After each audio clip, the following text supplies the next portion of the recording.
네, 우리 고린도서 이 책 들어가 보도록 하겠습니다. 자, 제가 지난 시간에 이제 서론을 다 강의했기 때문에 오늘 이제 바로 1장으로 들어가겠습니다. 자, 먼저 제 1과는 이제 1장을 공부하는데 이제 제목은 그리스도인의 고난과 위로다라는 얘기죠. 예. 제가 지난 시간 고린도서 이 개괄적인 내용을 설명할 때 이 책의 성격이 뭔지를 제가 잘 말씀드렸죠, 그렇죠? 예. 그리스도인, 특히 사역자가 주님을 섬기는 데 있어 여러 가지 고난에 직면할 수 있다, 그렇죠? 근데 그 고난을 우린 이겨낼 수가 있습니다.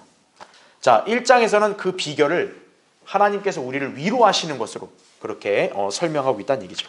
그러니까 그리스도인은 고난만 있는 게 아니라 하나님의 위로도 넘친다는 점을 여러분이 잘 기억하셔야 한다는 얘기죠. 자, 오늘 그것이 핵심 키워드니까 여러분 이제 그것을 잘 기억하시면서 이제 우리 함께 공부해 보겠습니다. 자, 7페이지 보세요. 자, 1절부터 10절까지 일단 그리스도인의 위로에 관한 그런 내용이 여기에 기록되어 있어요. 자, 그 밑에 박스칸 보시면 인생의 바다에서 잔잔한 파도, 뭐 높고 거친 파도, 자, 어떤 형태로든 인생의 파고는 누구에게나 다 몰아닥칩니다. 그렇죠? 예. 파고를 안 겪어보는 사람은 없어요. 어떤 사람은 뭐 가난의 그런 고통을 겪어야 되는 분도 계시고, 또 심지어는 죽음을 이렇게 맞이하는 분도 있고, 질병, 시련, 절망, 낙심. 자, 언제 어디서든 누구에게든 이것은 다가올 수 있다는 얘기죠.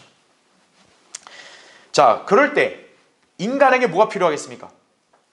우리가 상식적으로도 어때요? 힘들 때 누가 곁에서 나를 이렇게 위로해주면 그게 많은 힘이 되잖아요. 그렇죠? 자, 그리스도인도 마찬가지입니다. 그리스도인도 이런 인생의 파고를 통해 온갖 고난과 시련에 직면하는데 도대체 그리스도인은 그걸 어떻게 이겨낼 수 있냐 이거예요. 바로 하나님의 위로라는 얘기죠. 예. 그렇기 때문에 여러분이 주님을 섬기고 주님을 위해서 어떤 고난을 당한다 했을 때 그걸로 인해서 뭐 불평한다든지 또 그걸로 인해서 낙심하고 이러지 말라는 얘기죠. 예. 고난이 있는 만큼 또 뭐도 있는 거예요? 위로도 하나님이 넘치게 여러분에게 주신다는 점을 기억하시면 된다 이거죠. 자, 그래서 먼저 7페이지 밑에 1번 자비의 아버지 위로의 하나님임. 자, 1장 3절을 보세요. 하나님을 송축하리로다. 그는 우리 주 예수 그리스도의 아버지시오 자비의 아버지시오. 그 다음 잘 보세요. 모든 위로의 하나님이시며 그렇게 말씀하고 있죠. 예. 특별히 바울은 여기서 하나님의 어떤 부분을 부각시켜요? 위로다, 위로. 예. 자, 그래서 우리 7페이지 밑에 참된 위로는 오직 하나님께서만이 주실 수가 있다 이거죠. 주님께서는 인내와 위로의 하나님이시라고 로마서 15장 5절에도 또 그렇게 언급되어 있죠. 그렇죠? 그리고 낙심한 자들을 위로하시는 또 하나님이시라고 여기 고린도서 7장 6절에 바울이 재차 또 언급을 하고 있다는 얘기죠. 예. 생각해 보세요. 인간은 연약하기 때문에 아무리 그 사람이 뭐 성숙하고 또 강인하다 해도 지칠 때도 있고 또 힘들 때도 있고 넘어질 때도 있어요. 누구든지. 예. 그런데 중요한 건 뭡니까? 하나님께서는 자녀가 때로는 넘어지고 자녀가 때로는 실망하고 또 상심하고 낙심했어도 어때요? 위로해 주신다는 얘기예요. 그래서 우리 하나님께서 참 은혜로우시고 또 우리에게 사랑이신 아버지라는 사실이죠. 그렇죠? 예. 그래서 밑에는 뭐 참 인생을 사는 우리 성도들이 당할 수 있는 여러 가지 어떤 그런 시련의 예를 여기서 제시하고 있는 거죠. 사랑하는 가족과 뭐 사별의 아픔을 겪은 사람들, 그렇죠? 가정이 파탄난 사람들, 부도나고 실직한 사람들, 또 진짜 견디기 어려운 그런 질병에 걸린 성도들, 그렇죠? 그 다음에 너무나도 이 까닭 없는 고난, 박해와 핍박이 많은 사람도 있어요. 그렇죠? 예. 그래서 뭐 가족들과 또 영적 전쟁을 치르는 사람도 있죠. 그렇죠? 예. 여기도 이제 나홀로 나오시는 분들이 많잖아요. 그렇죠? 예. 내 마음 같지가 않잖아요. 그렇죠? 자, 이런 여러 가지 어떤 그런 시련과 또 역경, 자, 이런 걸 통해 우리가 마음이 참 힘들고 지치고 괴로울 때, 자, 어디서 우리가 위로를 받을 수 있냐 이거죠. 바로 바울은 하나님께서 우리를 위로하신다. 이제 그거를 말씀하고 있는 거죠. 자, 8페이지 보세요. 자, 8페이지에 그래서 그 세상 어디를 찾아가도요 진정한 위로를 해줄 수 있는 사람은 없습니다. 그렇죠? 아무리 친한 친구라 해도 또 그 친한 친구가 날 위로한다고 해도 그건 그냥 순간일 뿐이에요. 그렇죠? 예. 그냥 고마움은 느낄 수는 있겠지만 그것이 사실 우리에게는 정말로 근원적이고 또 진정한 위로가 되지는 못해요. 그렇죠? 예. 자, 하나님께서만이 우리를 위로하실 수 있다는 얘기죠. 왜 그러냐면 모든 환난 가운데서 영원한 위로를 우리에게 주실 수 있는 분이다라는 얘기죠. 거기 8페이지 밑줄 친 거 메뉴에 보면 나오죠. 그렇죠? 예. 보세요. 동병상련이라는 말이 왜 나올까요? 이렇게 같은 그런 경험이 있는 사람이 그거를 공감하고 위로해 줄 수 있는 거죠. 그렇죠? 근데 인간은 어때요? 저마다 당하는 게 너무나 다양해요. 그렇죠? 그래서 이 땅에 사는 그 어떤 인간이 그 사람을 완벽하게 위로해 줄 수는 없는 거예요. 오직 그 모든 환난을 다 알고 계신 하나님께서만이 우리를 위로하실 수 있다는 얘기죠. 예. 그래서 여러분은 뭔가 좀 지치고 또 슬퍼요. 누군가로부터 위로를 받고 싶어요. 그럼 여러분은 누구를 찾아야 돼요? 하나님을 찾아야 되는 거예요. 기도로 주님께 나아가야 된다는 얘기죠. 막 다른 사람을 찾으려고 하지 말고, 그렇죠? 먼저 하나님을 찾아야 된다는 얘기죠. 자, 그러면 우린 또 이러한 의문을 가질 수 있어요. 아니, 왜 이렇게 하나님께서는 자녀들이 이렇게 고난당하는 걸 허락하시냐 이거예요. 특히 다른 사람은 아니어도 어떤 성도는 진짜 옆에서 볼 때도 너무나 안쓰러울 정도로 극심한 고난을 당한 사람들이 꽤 많아요. 그렇죠? 그럼 왜 하나님께서 그런 자녀한테는 그런 고난을 허락하시냐 이거예요. 자, 그 이유를 또 바울이 여기서 언급하고 있어요. 자, 거기 4절부터 5절 보세요. 우리의 모든 환난 가운데서 우리를 위로하시는 분이시라. 그러므로 우리 자신이 하나님께 받은 위로로서 어떠한 고난 중에 있는 사람들도 뭐 할 수 있다? 위로할 수 있는 것이라. 이는 그리스도의 고난이 우리에게 넘친 것 같이 우리의 위로도 그리스도로 말미암아 넘치기 때문이라. 이렇게 말씀하는 거죠. 자, 6절까지 볼게요. 우리가 고난을 당하여도 너희의 위로와 구원을 위함이니 그것들은 또한 우리가 겪는 동일한 고난을 잘 견딜 수 있게 해주며 우리가 위로를 받는 것도 너희의 위로와 구원을 위한 것이라. 이렇게 말씀하고 있죠. 자, 왜 하나님께서는 어떤 성도의 경우에는 아주 극심한 고난을 허락하시냐 이거예요. 바울은 그 이유를 뭐라고 설명해요? 그 동일한 고난을 나중에 당하는 사람을 위로해 주기 위해서다 이거죠. 자, 밑에 보세요. 우리 8페이지 거기 밑줄 친 거 첫째. 일단 왜 고난을 주시냐? 고난 속에서 하나님의 위로가 넘치게 하시기 위해서다라는 얘기죠. 예. 믿음의 창시자여 완성자이신 예수 그리스도께서는 우리를 위해 고난을 받으셨고 우리에게 고난의 본을 남겨놓으시어 우리가 그 발자취를 따르게 하셨죠. 바울은 그 고난의 발자취를 신실하게 따랐죠. 그렇죠? 그러니까 바울이 자신 있게 얘기하잖아요. 내가 그리스도를 따른 것처럼 너희는 모두 나를 따르는 자가 되라 그런 거죠. 근데 그 바울조차도 어떠냐면 8절에서 고백하기를 극심한 압박으로 인하여 견딜 힘을 잃어 심지어는 삶의 절망에까지 이를 정도라고 그렇게 얘기했다 이거죠. 예. 그래서 제가 저번에 얘기했잖아요. 바울이라고 해서 무슨 초인적인 인간이 아니에요. 우리와 똑같은 인간이에요. 바울도. 그렇죠? 그럼 바울이 그런 극심한 고난 겪었을 때 뭐 끄떡이 없었냐? 그게 아니라는 거예요. 바울조차도 자기가 정말 삶의 절망까지 그렇게 느낄 정도였다는 거예요. 자, 그런데 바울의 특징이 뭐냐? 이렇게 연약한 사람처럼 막 떼쓰거나 징징거리거나 낙담하지 않았다는 얘기예요. 오히려 소망 가운데 기뻐하고 즐거워하면서 믿음의 경주를 온전히 마쳤다 이거죠. 아니, 바울은 도대체 그 원동력이 어디서 나온 거냐? 여기서 바울이 당당히 얘기하죠. 내가 고난이 많았다면 동시에 뭐도 많았다? 위로도 많았다는 얘기죠. 하나님께서 어떤 사람 그냥 고난을 냅다 줘버리고 그냥 뒤에서 방관하시는 분이 아니라 고난을 많이 허락한 만큼 또 많이 뭐도 주시는 거예요? 위로도 주신다는 거예요. 예. 그게 고난과 위로의 관계라는 점을 여러분이 잘 기억하시면 돼요. 그래서 밑에 둘째 보세요. 밑주신 거. 고난에 처한 다른 성도를 그래서 또 뭐 할 수 있는 거예요? 위로할 수 있는 거란 얘기죠. 그래서 교회 안에서 어떤 성도는 다른 사람들이 볼 때도 진짜 이해하기 어려울 극심한 고난을 당하는 지체가 있어요. 그럼 그 지체는 어떤 생각을 가져야 돼요? 하나님께서 장차 나와 동일한 고난을 당할 사람을 위해서 먼저 나한테 이렇게 좀 시범으로 하시는구나 이렇게 여기라는 거죠. 왜요? 내가 그걸 잘 견뎌내면 어떻게 되겠어요? 그 다음 사람이 만약 나랑 똑같은 고난을 겪으면은 내가 위로해 줄 수 있는 거죠.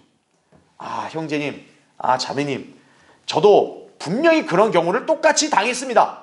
근데 제가 그때 저는 이러이러한 걸 근거로 해서 하나님의 위로를 통해 이겨냈습니다. 형제님도 또 자매님도 이겨낼 수 있습니다. 그렇게 위로할 수 있는 거죠. 서로가 어떻게 되겠어요? 동병상련이 되겠죠. 그렇죠. 만약에 고난을 안 겪어본 사람이 그 고난당한 사람한테 가서 뭘 그 정도 갖고 그렇게 엄살을 피우세요? 이러면 어떻게 되겠어요? 그럼 오히려 상처가 되는 거죠. 그렇죠. 그래서 거기 8페이지 맨 밑에서 두 번째 줄 보세요. 피터 락만 목사님은 이렇게 말했어요. 고난을 겪어본 적이 없는 성도보다 더 생기가 없는 것은 없다는 얘기죠. 즉 뭡니까? 고난 속에 있는 성도는 하나님의 위로를 반드시 경험하게 돼요. 그러니까 고난을 당해보지 않은 사람은 하나님의 위로가 얼마나 따스한지를 몰라요. 사실.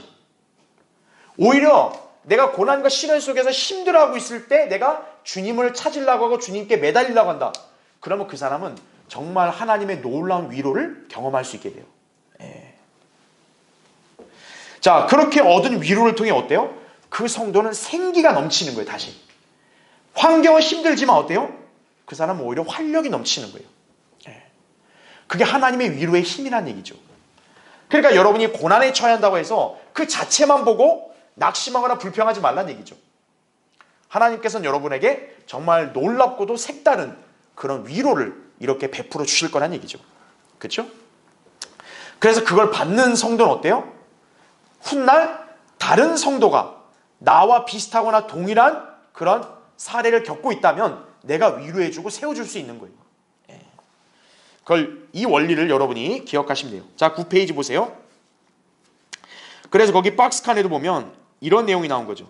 동일한 메시지를 듣더라도 어떤 설교는 가슴에 와닿지만 어떤 설교는 가슴을 지나쳐버린다 그죠. 이는 가슴에 와닿는 설교란 설교자는 그 설교와 연관된 고난과 위로를 충분히 경험했지만 가슴에 아무 영향도 주지 않는 설교자는 그 메시지의 영적인 힘과 격려와 도전의 무게가 실릴 만큼 충분한 고난과 위로를 겪지 않았기 때문이다 이거죠. 그래서 어떤 설교에 그만한 무게가 실리려면 그 메시지를 전달하는 설교자가 맷돌로 빠지는 고난과 그 속에서 주어지는 위로를 경험해야 한다라는 얘기죠. 지식적으로는 되게 출중한 것 같은데 정작 회중들이 어때요? 쉽게 감화가 안 되는 경우가 있어요. 왜냐? 좀 기계적으로 느껴지는 거죠. 그렇죠. 그런데 이 설교자도 정말 그리스도인으로서의 그런 고난을 잘 견뎌내고 승리한 간증이 있을 때 그게 오히려 더 어떻게 했어요? 더 실감 있게 설교하게 되고 또 그 절절함이 전달이 되겠죠. 그렇죠? 회중들도 그거를 들으면서 많은 위로와 도전을 받을 수 있겠죠. 그렇죠. 그래서 하나님께서는 평범한 그리스도인들은 물론이고 하나님이 쓰시고자 하는 사역자도 어때요? 때로 고난을 허락하시는 거예요. 그렇기 때문에 영적 분별력이 없는 사람은 그 고난만 보고요. 그 사람을 판단해 버리는 거예요. 저 사람 왜 삶이 왜 저래?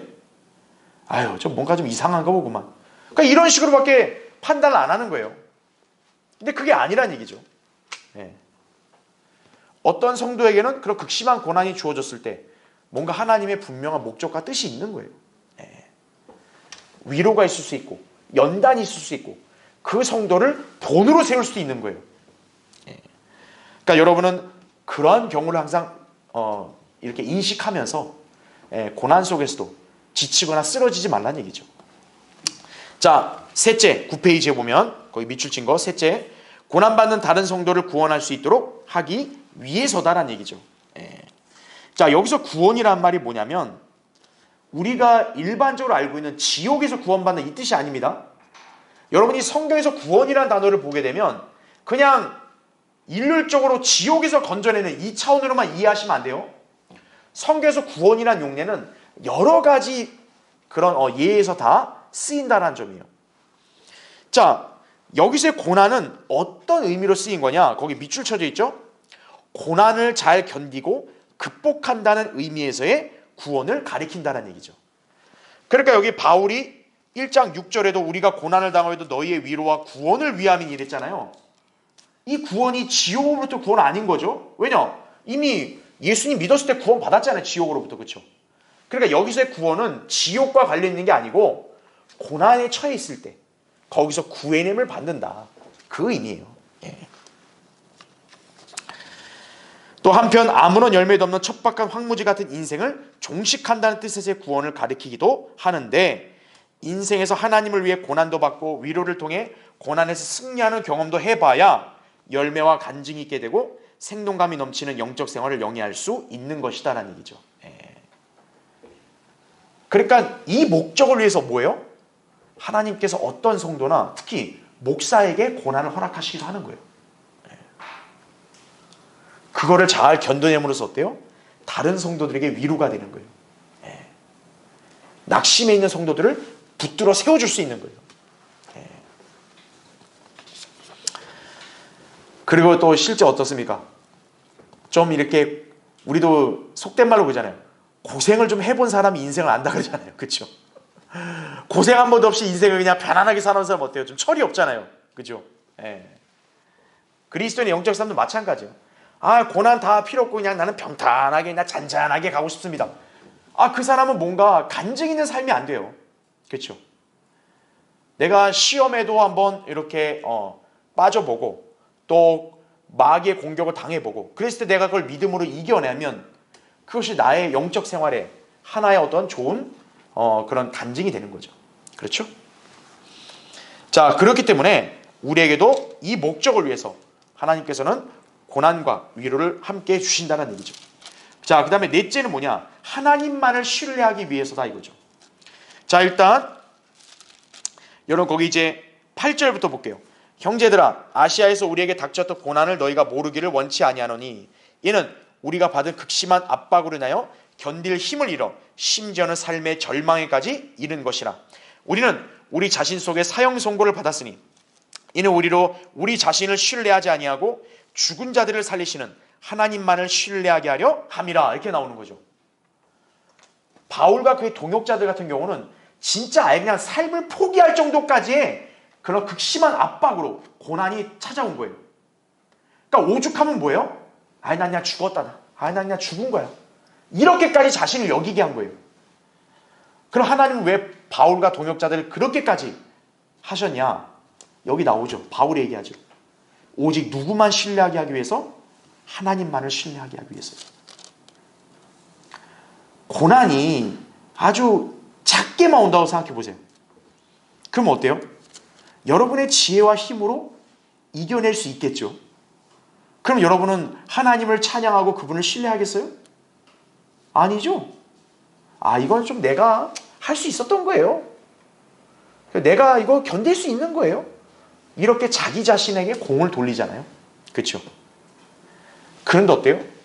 이거는 도저히 진짜 이건 막막하다. 이거는 손도 못 댄다.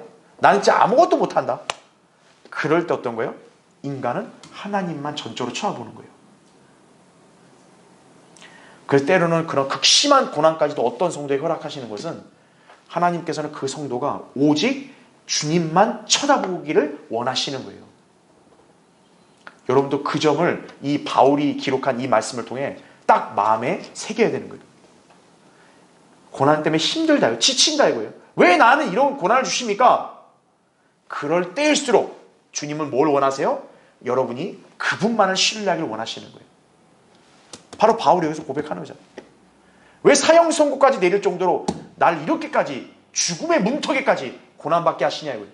하나님만을 신뢰하게 하기 위해서다 이거죠. 그래서 10절 보세요. 그분께서 우리를 그처럼 극심한 사망에서, 자 여기 10절은 교리적으로 아주 중요한 말씀이 있어요. 구해내셨으며, 과거죠. 그 다음에 또 구해내고 계시니, 이거 현재죠. 그분께서 여전히 우리를 구해내 주실 것이라고, 이건 미래죠. 지금이 아니라 앞으로도 여전히 구해내 주실 것, 미래죠. 우리는 그분을 신뢰하노라, 이렇게 말씀을 하고 있는 거죠. 그렇죠. 예. 자, 그래서 바로 뭐냐면, 어떤 위로가 우리에게 가장 큰 위로가 되냐면, 하나님이 날 구해 주실 거야, 이거죠. 그렇죠. 바울이 얘기한 거 뭡니까? 내가 과거에 고난을 당했다. 지금 어떻게 된 거예요? 하나님이 날 구해 주신 거죠. 지금도 고난에 처해 있다. 하나님은 구해내 주실 거죠. 앞으로도 내가 이 땅을 살아갈 때 분명히 고난에 처한다. 그래도 하나님은 나를 어떻게 해요? 구해 주실 거다, 이거죠. 하나님을 신뢰하는 거 어때요? 과거만이 아니에요. 그렇죠? 현재뿐만 아니라 미래까지도 그리스도인은 하나님을 신뢰할 수 있다는 얘기죠. 어느 가운데서도요? 고난 가운데서도. 왜냐? 우리에게 위로를 넘치게 하실 것이기 때문이죠. 그 위로는 바로 우리를 구해 주시는 바로 그 약속인 것이죠. 그렇죠? 자, 나머지 한번 읽어보시고요. 자, 10페이지 보세요. 그래서 맨 위에 박스칸 보시면, 하나님께서 우리가 구속받은 이래로 단 한 번도 그분의 자비와 은혜를 거두신 적이 없고 그분의 자녀들을 고난 가운데 사생아처럼 내버려 두신 적이 없다, 이거죠. 어떤 특정한 상황에서만 혹은 특정한 사람들만 위로하는 분이 아니라 모든 위로의 하나님이시다. 성도들에게 고난을 허락하신 주님께서는 반드시 그 고난을 넉넉하게 이길 수 있도록 위로도 주신다는 사실을 절대 의심하지 말라, 이거죠. 예. 여러분에게 아주 강력하게 권면하는 거예요. 잊어버리지 마라, 이거죠. 예. 사람이 슬픔에 처하고 괴로움에 처할 땐요, 다른 게 안 보이잖아요. 근데 하나님이 안 보이면 안 돼요. 여러분이 다른 건 안 보여도 돼요. 근데 여러분 하나님은 꼭 봐야 돼요. 예. 그걸 기억하셔야 한다는 얘기죠. 그렇죠? 예. 자, 여기 잠깐 보시면요. 예. 자, 아까 1장 10절에서 하나님께서 우리를 구해내셨으며 구해내고 계시고 구해내 주실 것, 과거, 현재, 미래였죠. 아까 구해냄이 구원이었잖아요. 그렇죠? 자, 구원의 개념을 본다면 이건 성화와 똑같습니다. 자, 구원의 개념도 어때요? 세 가지로 나뉩니다. 세 가지 시제로. 과거. 자, 우린 과거에 구원을 받았습니다. 바로 뭐로부터 구원받았어요? 죄의 형벌. 그렇죠? 이 갈보리 십자가에서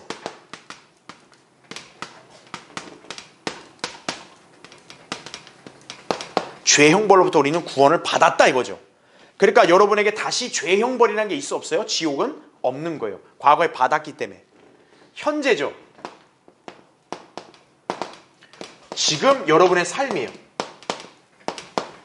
지금 여러분의 삶은 어떻습니까? 죄의 권세로부터 구원을 받고 있는 거예요. 그렇죠? 바로 여러분이 하나님의 말씀으로 여러분 자신을 씻고 또 그리스도인으로서 주님과 교제하고 동행하는 삶을 살게 되면 날마다 여러분은 이제 거룩해져 가는 거죠. 그렇죠? 그게 죄의 권세로부터 구원을 받고 있는 것이에요.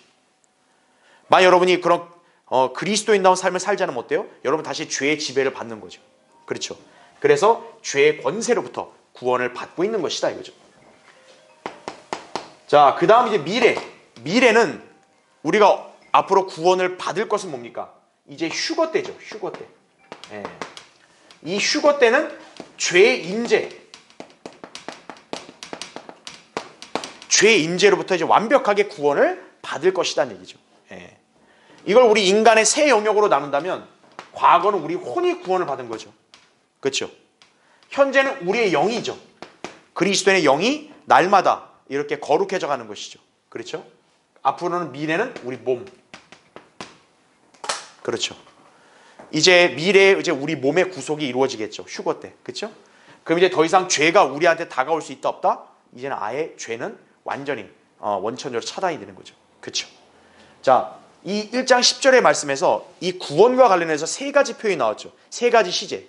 이게 교리적으로 본다면 우리 그리스도인의 구원과 연관지어 볼 때 이렇게 세 가지로도 우리는 이것을 살펴볼 수 있다. 그렇게 여러분 이해하시면 됩니다. 그죠? 자, 그래서 이제 바울이 그리스도인의 고난과 위로를 이제 10절까지 설명했으면 11절부터 24절까지는 위로의 권면과 호소에 관한 내용이 나온다 이거죠. 자, 밑에 1번 보시면 먼저 첫 번째는 뭐라고 이렇게 당부해요? 기도로 협력하라. 1장 11절에 그렇게 말씀을 하고 있는 거죠. 그렇죠? 그 밑에 10페이지 보세요. 바울은 동역자들의 기도가 필요했어요. 왜냐하면 성경적 사역에는 고난이 따를 수밖에 없고 고난의 위로가 필요하기 때문이다. 그렇죠? 그러니까 우리가 알 수 있는 게 뭐냐면 야, 바울이 나 이렇게 성령 충만하고 나는 좀 대단한 그리스도인이기 때문에 야, 니들이 기도 안 해줘도 돼. 이런 게 아니에요. 바울 자신도 어때요? 자기가 구령하고 가르친 성도들에게 오히려 기도를 부탁하는 거예요. 너희도 우리를 위해 기도로 협력하라 이거죠. 예. 바울도 똑같은 인간이기 때문에 그런 거예요. 예. 여러분이 오해하지 말아야 될 게 저 목사님 또 저 사역자 저분은 뭐 성령 충만하고 영적으로 이게 튼튼하니까 아무 문제 없겠지. 절대 그렇지 않습니다. 똑같은 인간이에요. 그래서 여러분은 어떻게 해야 됩니까? 서로를 위해서 기도해야 되고 특히 사역자를 위해서는 그 사역을 잘 감당할 수 있도록 여러분이 기도할 때 그게 협력을 하는 거예요. 그냥 기도하는 게 아니에요. 여러분이 기도를 하잖아요. 그 사역자를 위해서. 이 사역을 위해 기도하잖아요. 그럼 여러분은 협력을 하는 거예요. 비록 몸으로 직접 참여를 못해도 협력을 하는 그런 점을 잘 아셔야 되는 거예요. 그러니까 바울이 지금 자기들은 이런 극심한 고난을 당하고 있으니 고린도 교회 성도들에게 뭘 당부하는 거예요? 기도로 협력하라 이거죠. 너희들이 기도로 이렇게 협력 안 하면 어떻게 우리 힘으로 이걸 감당하겠냐 이거죠. 그렇죠? 그래서 10페이지 맨 밑에 딸락 보시면 지역교회 안에 소속된 성도는 항상 기도로 협력함으로써 부지런히 섬겨야 하고 기도로 분투함으로써 영적 전쟁에 적극적으로 동참해야 한다라는 얘기죠. 기도가 단순히 그냥 내가 좀 힘들고 내가 좀 필요한 게 있어서 하나님을 내가 찾는 이런 차원이 아니에요. 여러분이 지역교회 성도로서 기도하는 건 뭐냐? 하나님의 사역, 또 이 교회가 하나님의 뜻을 실현하는 것, 또 그거를 위해서 수고하는 사역자, 목사를 위해서 여러분이 함께 기도로 동참을 해야 되는 거예요. 성경에서 바로 그 점을 우리에게 알려주고 있다는 얘기죠. 그것도 여러분이 섬기는 것이고 또 사역을 생각하는 사람의 자세예요. 그렇죠? 그 다음에 11페이지 이제 2번 서신에 기록한 내용이 주의 명령임을 알라 이거죠. 자, 이거는 그 밑에 박스칸에 13절 보면 우리는 너희가 읽는 것이나 아는 것 외에 다른 것을 너희에게 쓰지 아니하노니 너희가 끝까지 알기를 내가 바라노니 이렇게 나오죠. 자, 이 부분을 바울이 왜 얘기하냐면은 지금 생각해 보세요. 우리는 이게 성경이라는 거 알잖아요. 그렇죠? 하지만 바울 당대에는 바울은 이걸 편지로 써보낸 거잖아요. 그럼 고린도 교회 성도들 볼 때는 그냥 바울이란 인간이 우리한테 편지 쓴 거다 이렇게 생각할 수 있잖아요. 근데 바울은 그게 아니라는 거죠. 내가 지금 너희들한테 편지 쓴 거 이거는 단순한 나의 글이 아니라 주님이 너희에게 명령하신 거다. 바로 그 점을 여기서 언급을 하는 거죠. 그래서 거기 14장 37절에도 만일 누구든지 자기를 선지자나 영적인 사람으로 생각한다면 내가 너희에게 쓰는 글들이 모임을 인식해야 할 것이라 그래요? 주의 명령드림을 인식해야 할 것이라 이거죠. 그러니까 여러분이 이걸 읽을 때 이거 뭐 바울이라는 그 인간의 생각이야 이렇게 생각하면 안 돼요. 바울이 기록을 한 거지만 사실 이건 누가 하신 말씀인 거예요? 하나님이 하신 말씀이라는 점을 여러분이 꼭 그걸 기억하고 성경을 읽어야 한다는 얘기죠. 그렇죠? 특히나 이제 바울이 왜 이거를 강조했냐? 고린도 교회 안에서는 바울을 이렇게 과연 사도가 맞는가? 긴가민가 하는 사람들이 의외로 많았다는 얘기예요. 즉 바울은 분명히 하나님이 부르셔서 쓰시는 사도 아니에요? 사도로서 영적 권위가 있는 거잖아요. 그렇죠? 근데 고린도 교회 성도들 안에는 그걸 의심하는 사람이 많았던 거예요. 야, 바울이 정말 하나님이 쓰는 종 맞아? 내가 볼 때는 아닌 것 같은데. 이러면서 어떤 거예요? 바울이 이렇게 권면하고 명령하는 것을 가볍게 듣는 사람들이 많다는 거죠. 그러니까 바울이 뭐냐면 자신이 하나님의 부르심 받은 사도라는 점을 계속 변호하는 거예요. 자기를. 바울이 막 자기를 드러내고 싶어서 그런 게 아니라 이 고린도 교회 성도들이 워낙 육신적이다 보니까 바울을 사도로 인정 안 하는 사람들이 너무 많은 거예요. 그러니까 바울이 자꾸 자신을 변호할 수밖에 없는 거예요. 그래서 자기가 이렇게 편지 써서 보낸 거, 그러니까 나 개인의 인간의 글이라 보지 마라. 지금 이렇게 얘기하는 거예요. 이거 하나님 명령이다 이거죠. 그래서 바울의 사역의 특징이 뭔지를 설명하는데 거기 11페이지에 밑줄 친 거 동그라미 1번 보시면 일단 바울의 사역은 어땠어요? 양심적이었다는 얘기죠. 바울은 위선이나 가식으로 사역한 사람 아니에요. 그렇죠? 동그라미 2번 진지함과 경건한 성실함으로 이루어졌죠. 그렇죠? 예. 동그라미 3번은 육신의 지혜가 아닌 뭐로 행해진 사역이에요? 하나님의 은혜로 행해진 사역이라는 얘기죠. 왜냐? 육신의 지혜로 본다면 바울은 결코 이 고난을 견딜 수 없는 거예요. 그렇죠? 하나님의 은혜가 있으니까 어떤 거예요? 이 고난 가운데서 사역을 완성할 수 있었던 거죠. 그렇죠? 자, 그래서 밑에 달라 보시면 바울은 그러한 사역을 수행하되 특히 고린도 교회 성도들을 위해 풍성하게 행했다고 12절에 나옵니다. 그 결과 주 예수의 날에 그들은 바울의 기쁨이 되고 바울은 그들의 기쁨이 될 것이라고 14절에 말씀하고 있습니다. 여러분 여기 주 예수의 날이 언제일까요? 보세요. 이 바울이 구령하고 가르친 사람들 아니에요. 바울이 수고해서 낳은 열매죠. 그 열매가 언제 그게 보상을 받겠어요? 그리스도의 심판석이겠죠. 그러면 바울이 여기서 얘기한 주 예수의 날은 언제겠어요? 그리스도의 심판석을 가리키는 거죠. 네. 그러니까 지금 이 땅에서는 어때요? 고린도 교회 성도들이 볼 때 바울을 우습게 보잖아요. 아유 저렇게 몸도 비실비실하고 그냥 저렇게 아파하고 말도 어눌하고. 근데 어때요? 그리스도의 심판석 가면 너희는 나의 기쁨이 될 거다. 네. 왜냐? 나의 사역의 열매가 너희들이기 때문이다라는 얘기죠. 그렇죠. 자, 그 부분은 그 밑에 데살로니가전서 2장 19절 20절에도 바울이 얘기했죠. 우리의 소망이나 기쁨이나 자랑의 멸류관이 무엇이냐? 그가 오실 때 우리 주 예수 그리스도 앞에 있을 너희가 아니겠느냐? 이는 너희가 우리의 영광과 기쁨이기 때문이라 이렇게 말씀하죠. 바로 이게 뭡니까? 내가 복음을 전했어요. 어떤 사람이 구원받았어요. 그럼 그 사람 하늘나라 같이 갈 거 아니겠어요? 그럼 어떻게 되겠어요? 그 사람이 나의 열매가 되는 거죠. 그래서 여러분이 구령을 하면 어떤 거예요? 그리스도의 심판석 갔을 때 자랑의 멸류관을 받게 되는 거예요. 예.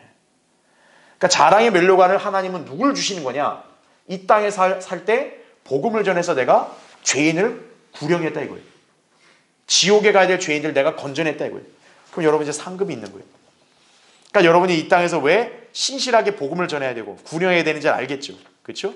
예. 바울의 입장이면 얼마나 상이 많겠어요? 그렇죠? 저는 이게 함부로 속단할 수 없다 해도 어느 정도 확신하는 것은 아마 그리스도의 심판석에는 바울이 상이 제일 많지 않을까 그렇게 생각이 듭니다. 그렇죠? 예. 얼마나 기쁘겠어요? 그렇죠? 예. 그 바울의 본을 우리가 따르라고 성경에서 명령하고 있다 이거죠. 자, 12페이지 보십시오. 그래서 이거 박스카는 제가 이제 방금 설명을 드렸으니까 여러분 참조하시면 되고요. 자, 밑에 3번 보세요. 이제 고린도 교회 성도들을 아끼는 마음에 대해서 유념을 하라 이거죠. 자, 바울의 입장에서 어때요? 고린도 교회 성도들은 영적인 자식들이에요. 그렇죠? 여러분 어느 부모가 그 자식을 갖다가 이렇게 미워하겠어요. 그렇죠? 자식을 항상 생각하고 어떻게든 자식을 우선적으로 여기잖아요. 그렇죠? 바울은 고린도 교회 성도들에게 영적 아버지예요. 영적 아버지로서 그 자녀들을 얼마나 아끼겠어요. 그 마음이 묻어나 있는 거예요. 자, 먼저 거기 15절 16절 보세요. 그래야 나는 이러한 확신을 가지고 전에 너희에게 가려고 했으니 이는 너희로 두 번째 은혜를 얻게 하려 함이며 또 너희를 지나 마케도니아로 갔다가 다시 마케도니아로부터 너희에게로 오면 너희가 나를 유대로 보내줄 것으로 계획하였노라 이렇게 말하고 있죠. 그렇죠? 자, 지금 이거는 당시 배경을 이해하면 되는데요. 밑에 12페이지 보세요. 맨 밑에 3차 선교행 중인 바울이 육신적인 고린도 교회 안에 나타나고 있는 여러 가지 문제들을 한시라도 더 빨리 바로잡기 위해서 처음에 계획을 변경하여 마케도니아를 경유하지 않고 곧바로 고린도 교회로 가려고 했었다 이거죠. 그러나 본래의 계획대로 선교 여정을 밟아 나가는데 이는 고린도 교회 성도들을 아끼는 마음 때문이었다라는 거죠. 예.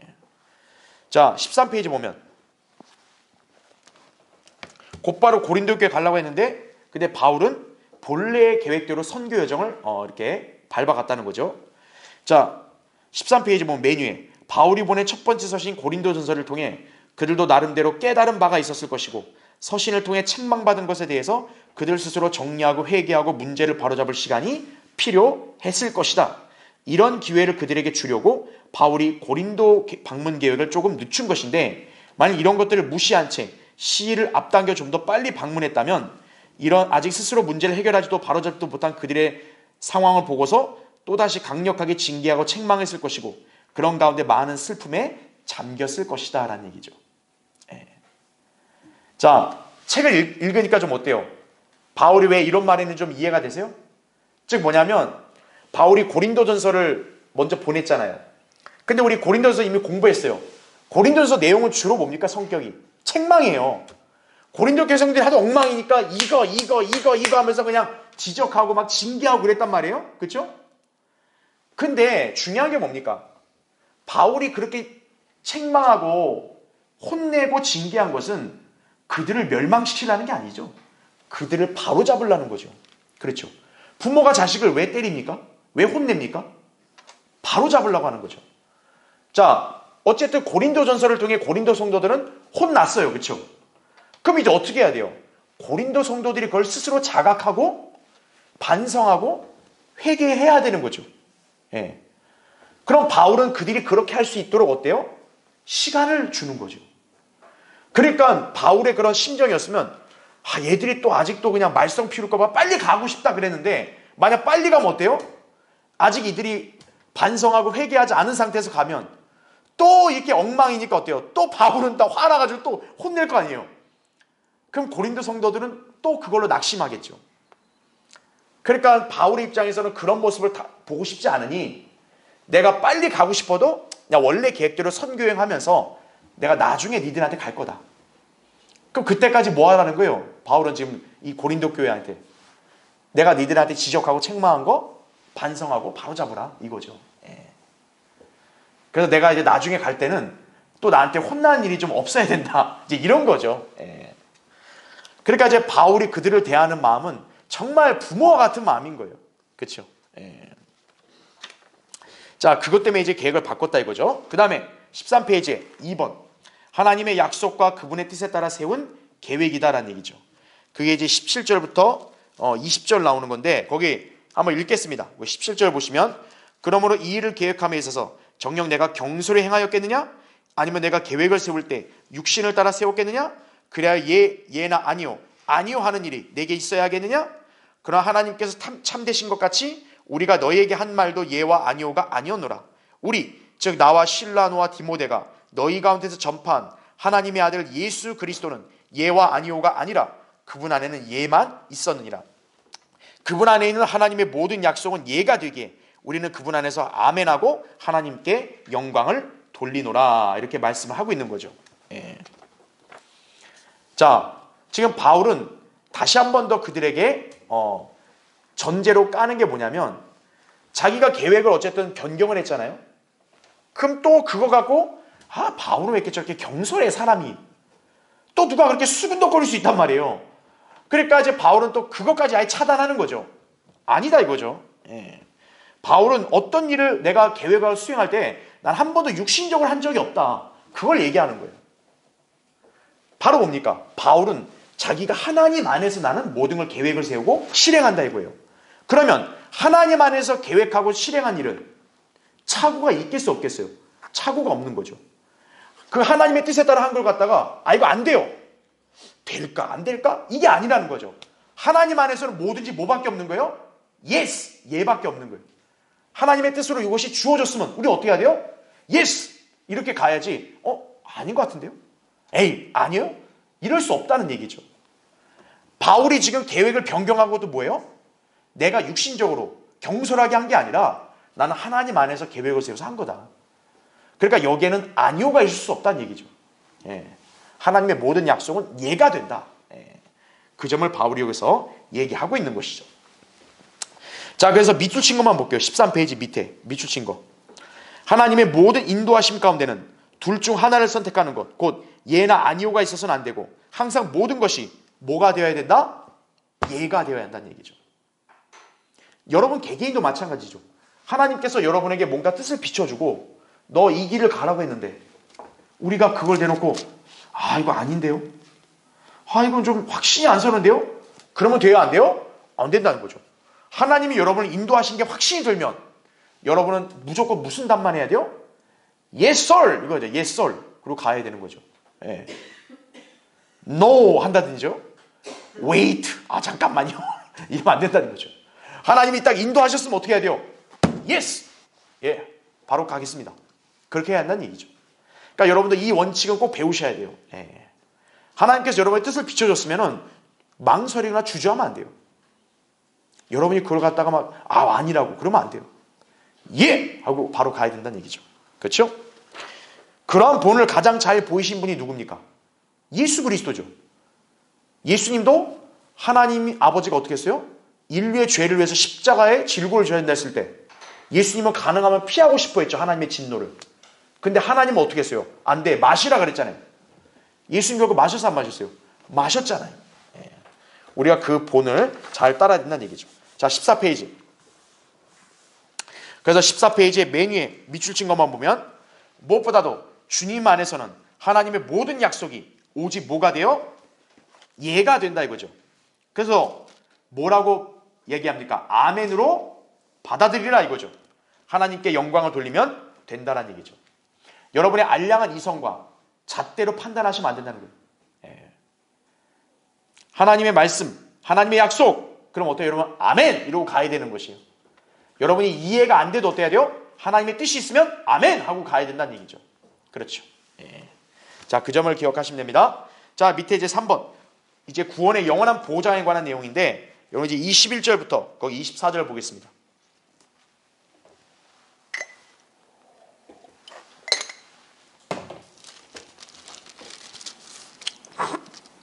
이제 우리를 너희와 함께 그리스도 안에서 확정하시고 잘 보세요. 그리스도 안에서 뭐 했다?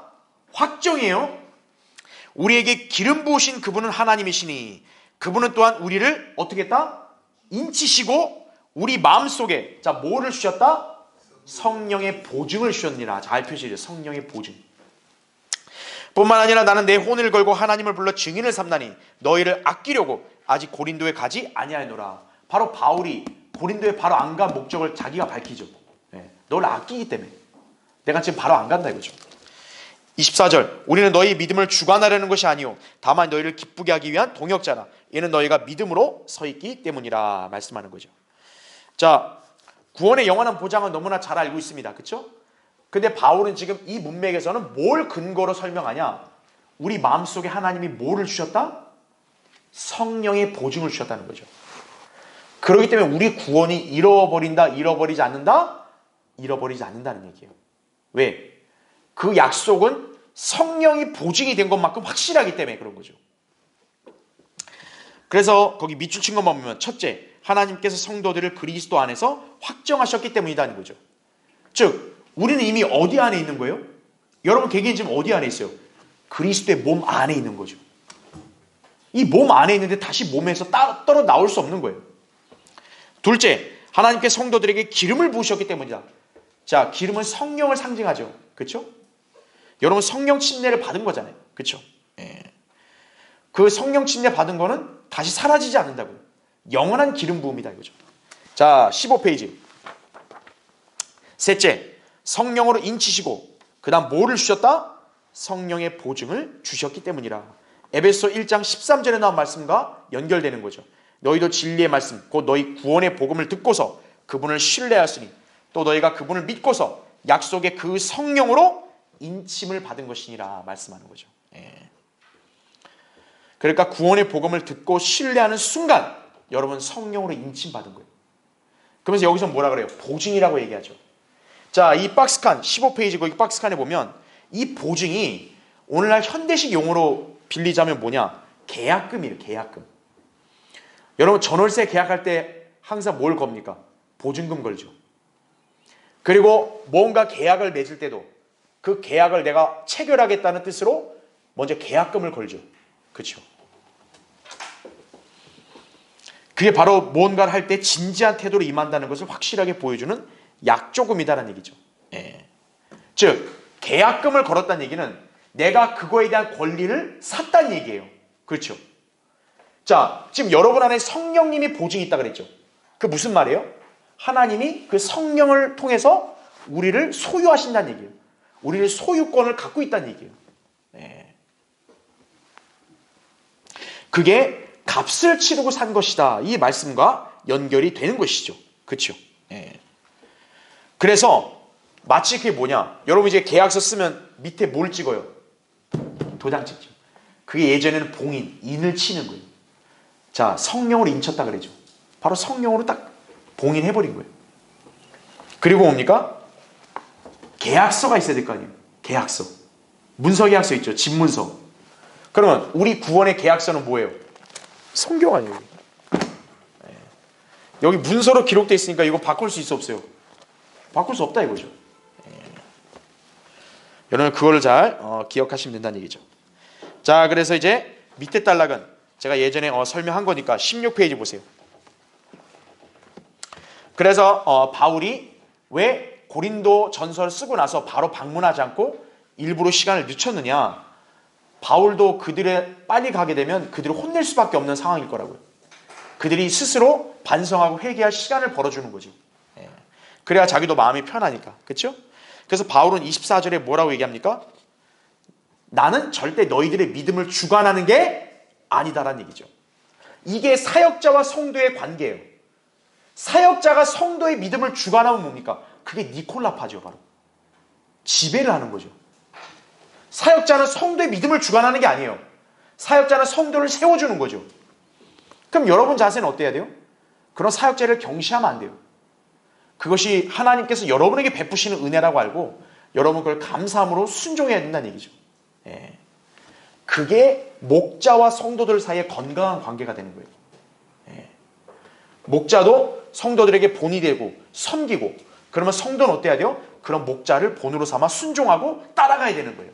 그게 목자와 성도의 아름다운 관계가 되는 거죠. 그런 관계가 있는 교회가 참된 교회인 거예요. 예. 그게 아니라 성도들한테 무슨 부담을 준다 이거죠. 영적으로나 뭐 경제적으로나 막 부담을 준다 이거죠. 그런 하나님의 종이 아니에요. 하나님 세운 교회가 아니란 얘기죠. 바울도 어때요? 고린도 교회 성도들이 난 절대 부담 주는 게 아니다. 이걸 지금 강조하고 있는 거예요. 그걸 여러분이 기억하시면 되겠습니다. 자, 그래서 오늘 이제 1장을 공부했고요. 자, 다음 시간에 2장을 하겠습니다.